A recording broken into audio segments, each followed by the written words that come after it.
Good evening. We're interrupting this programming with breaking news. In Greensboro, North Carolina, a local agency called Youth Focus is taking a stand and amplifying their voices to advocate for local school districts facing education inequality. This refers to the unequal distribution of academic resources and opportunities among students, often influenced by race, income level, and zip code. These challenges include unequal funding between schools, limited access to reliable transportation, and the growing number of students experiencing homelessness. Many families are also impacted by generational poverty, while racial and ethnic disparities continue to shape students' educational experiences. Language barriers faced by English language learners and the lack of advanced coursework in under-resourced schools further widen the opportunity gap. Communities across the region are speaking out and demanding accountability and systemic change.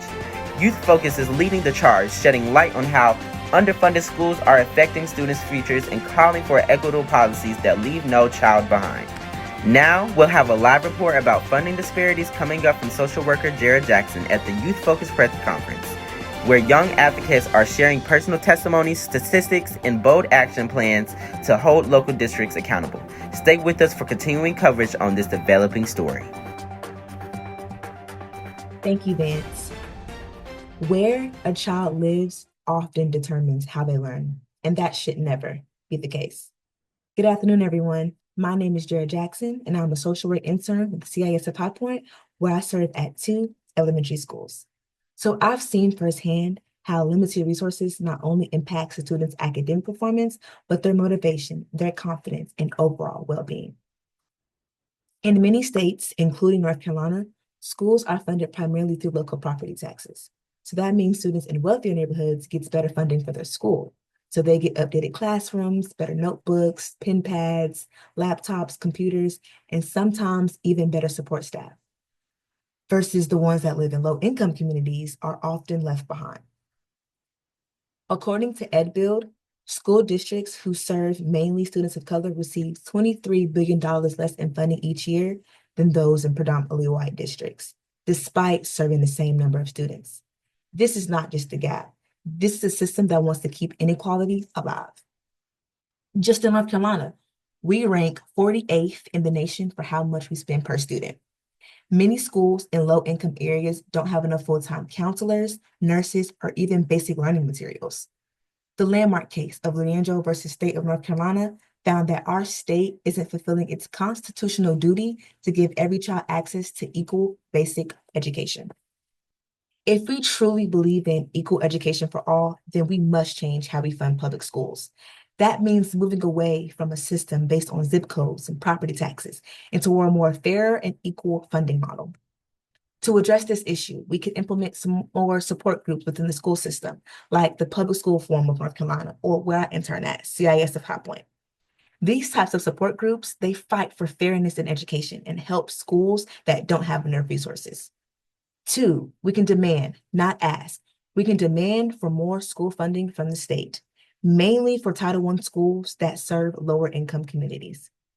Lastly, let's continue to keep building partnerships between schools and local groups to bring in more tutoring, mental health groups, and after-school programs. To our community members and policymakers, funding equity is not a luxury, it's a necessity. Let's come together to fight for every child's right to learn, grow, and succeed, regardless of where they come from. Thank you. But stay with us. Up next is my colleague, Darian Best, who will take a closer look at how transportation barriers also impacts the lack of education inequalities. Thank you. Thank you, Jara, for that amazing segment today. My name is Darian Best, and we're going to be talking about an important aspect of educational inequality that's not getting talked about enough. Before I do that, I just want to share this statistic in regards to Gifford County schools in attendance. Since the 2022-2023 academic school year, statistics have shown that over 31% of students have chronically missed school. Now you may be wondering why. So we have to consider different variables. You got health, kids get sick, weather changes, seasons change. A lot of kids are gonna get sick, so that's understandable. We got family life circumstances that's out of their control that happens. Kids are in and out of the household. Some may happen to their family members, death or transitions or family disruptions. And we can, the list goes on and on and on. One important thing we have to also consider is the transportation issues.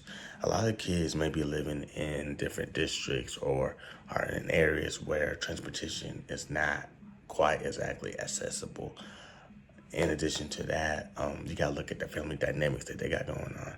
They might not have access to two parents. They might not even be living with their parents. They might have like a caregiver that financially might be in a tougher position to be able to get them to and from school. And that's something that we would have to work together as a team to consider making a change and helping these kids. Now I'll be turning it over to Janai for the next segment. Thank you very much. Thank you, Darren. Hi, my name is Janaya McCollum, and I'm going to be talking about homelessness and its impact on education. As a social work intern, I work closely with students every day, and I've seen how housing instability and homelessness impacts learning and opportunity.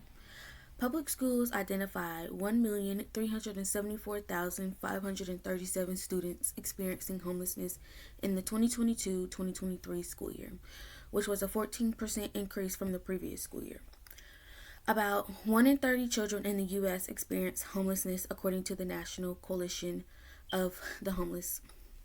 This makes it hard for kids to stay in the same school, which can hurt their learning and cause stress. Moving a lot and lacking stable housing also makes it harder for schools to give the support these students need. Stigma and the lack of resources add to the problem.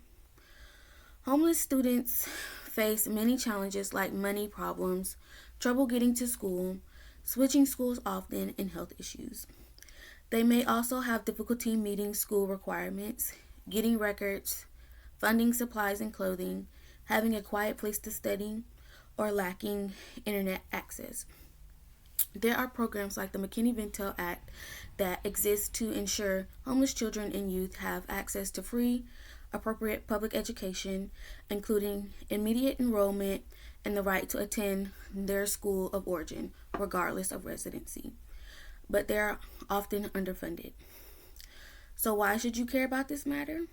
Because every child deserves a fair education regardless of their housing status. We need better funding for programs like the McKinney-Vento Act and long-term solutions for youth homelessness. You can make a difference by supporting organizations that serve homeless youth, advocating for housing policies, and urging your school board or local representatives to take action. Let's make sure no child is left behind or at an educational disadvantage due to housing. Thank you for listening. And next up, we have Chloe with Generational Poverty. Thank you for that briefing on homelessness, Janaya. Hi, everyone. My name is Chloe Reed, and today I want to talk about a cycle that's too often overlooked, generational poverty, and how it directly impacts educational inequality in America. Generational poverty refers to families who have been in poverty for at least 2 generations. It's not just about a lack of money, it's about a lack of access, opportunity, and resources. And education, which should be the greatest equalizer, often becomes the greatest divider. According to the U.S. Census Bureau, in 2023, nearly 1 in 6 children in the U.S. lived below the poverty line. Children born into generational poverty are more likely to attend underfunded schools, face food insecurity, and have fewer opportunities for academic support at home. For example, in 2022, a report from the National Center for Education Statistics showed that students from low-income families scored an average of 30 points lower in math and reading compared to their higher-income peers by the 8th grade. That's equivalent to almost 3 full grade levels behind. In communities affected by poverty, schools often struggle with overcrowded classrooms, outdated materials, and a lack of qualified teachers. Many students face unstable housing, chronic stress, and limited access to early childhood education, all of which impact their ability to learn and thrive. Education is a powerful tool, but only when it's equally accessible. Breaking the cycle of generational poverty starts with investing in schools, supporting families, and removing barriers that hold students back simply because of where they were born. We should stop treating poverty as a personal failure and start recognizing it as a systemic issue, one that we can change through advocacy, equity, and compassion. Now, we're going to go over to Vance Jenkins as he discusses racial and ethnic disparities. Thank you, Chloe. Well, you heard it here first, folks. My name is Vance Jenkins Jr., and I'm a social work intern with the NEA project at Jamestown Middle School, where I work closely with youth who are directly impacted by systemic barriers in education. As a future school social worker and someone who has both lived and worked in communities that continue to be marginalized today, this issue is not just professional, this is a personal issue for me. Today, I stand before you at the Youth Focused Advocacy Conference to highlight a crisis that can no longer be ignored: the racial and ethnic disparities in education. Across the United States, students of color are disproportionately enrolled in underfunded schools, suspended at higher rates, and denied access to advanced coursework that their white peers often take for granted. According to a report by the U.S. Government Accountability Office, Black students are disproportionately disciplined compared to their white peers, often for the same behaviors. In fact, Black students represent about 15% of all public school students, yet they account for nearly 39% of suspensions. This reflects a larger issue of implicit bias and systemic racism embedded in school discipline practices and policies. I've seen it firsthand. A student I support, let's call him Malik, was repeatedly written up for being disruptive when his white peers was overlooked and redirected positively. Malik began to internalize these responses, telling me, I guess I'm just a problem kid. These disparities are not just about punishment. They're about how students of colors are perceived, treated, and shaped by the very systems meant to support them. Our students deserve more than survival. They deserve investment, visibility, and equity. So I ask you, what will it take for us to care enough to act? Our children are being conditioned to believe that their worth is tied to their zip code or their skin color. This is unacceptable. And I urge policymakers, educators, and community leaders to support comprehensive funding reform, mandate anti-racist training in school, and increase investment in programs that uplift and affirm marginalized youth. Because we fight for racial equity in education, we are not just shaping better students, we are shaping a more just society. And now we are having English language barriers with Ariana. Thank you. Thanks, Vance. Good evening. I'm Ariana Murray, and this is your daily Youth Focus Report. Today, we turn our spotlight on a growing concern in our public schools: language barriers that impact English language learners, or in other words, ELL students. This issue is one example of education inequality happening right now. According to the National Center of Education Statistics, more than 5 million students in the U.S. public schools are English learners, making up over 10% of the students' population. But despite their numbers, they're often left behind, academically, socially, and emotionally. Language barriers can create invisible walls in the classroom. When students cannot fully understand instruction or participate in class discussions, they may struggle to keep up with their coursework. This often leads to lower test scores, reduced graduation rates, and limited post-secondary opportunities. According to Hello Globo, schools without proper language access programs are directly contributing to these disparities, putting ELL students at a disadvantage from day one. Beyond academics, these barriers are also isolate students from their peers. Without the right support, ELL students may feel silenced or misunderstood, which affects confidence and reduces their engagement in school life. So what's the call to action? We must advocate for equitable language access in every school. That includes bilingual staff, translation technology, and culturally responsive teaching. Every student deserves to succeed, no matter what language they speak at home. As highlighted in Education Week, investing in ELL equity is an investment in the future of our country. So let's stop treating language as a barrier and start treating it as a bridge. Up next, we have Victoria Washington, who will dive into another layer of this issue: inequitable access to advanced courses. Stay tuned. Good evening, you guys. My name is Victoria. Like Ari stated, thank you for that brief introduction. Tonight we're just going to turn our attention to the critical issue in our nation's education system. It's going to be about the unequal access to advanced coursework and the achievement gaps it continues to widen. And not just advanced programs, I'm talking about clubs that kids aren't exposed to. And I know some schools offer crochet clubs. They have guitar clubs. I know I went to Wisconsin. They had a variety of clubs that they offered to these students, and they loved it. And they were willing to build even more. Like, if we don't got a club, we go find a way for our students, that initiating, like, I'm going to do this for my students, and so that's very important. I think this system is built off of seeing our brown kids or minorities fail. So those AP classes, those gifted programs and college preparatory opportunities are less available in underfunded schools, particularly those serving communities of color. This lack of access isn't coincidental. It's been building. It's been going on for years, and it's continuing. So basically, it's a shortage of qualified teachers, limited funding for rigorous curriculum materials, and structural barriers that prevent schools from offering these essential programs. The consequences are far-reaching. Students face significant disadvantages when applying to college, competing for scholarships, and preparing for careers in high advanced fields. We're putting our kids behind because they don't have these access to these advanced courses, to have a broader lens of what is to offer. And so I do have a couple stats to back it up.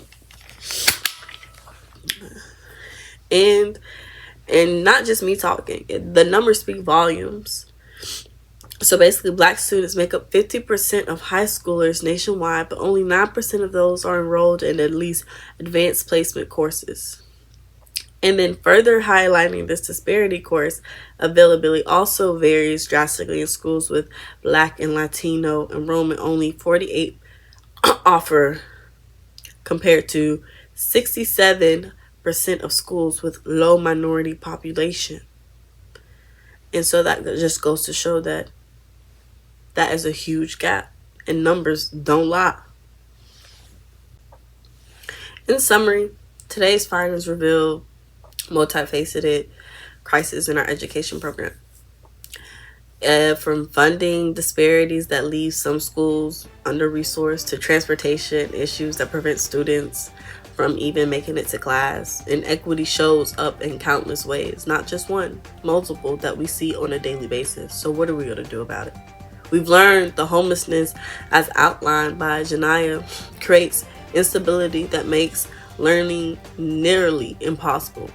Generational poverty, as Chloe explained, continues to trap families in cycles of disadvantage with little support for change. Racial ethnic disparities further widening the gap, disproportionately impacting students of color, limiting opportunities for advancement. And for many, English barriers, as Ari posted out. The system often fails to meet their most basic needs. And those needs call for communication and academic needs. And I just want to touch on how that this demands reform, these resources, and commitment to equity across the board. For now, what remains clear is this: the quality of a child's education should never depend on their zip code, language, race, or income. Until that changes, the fight for educational equity continues.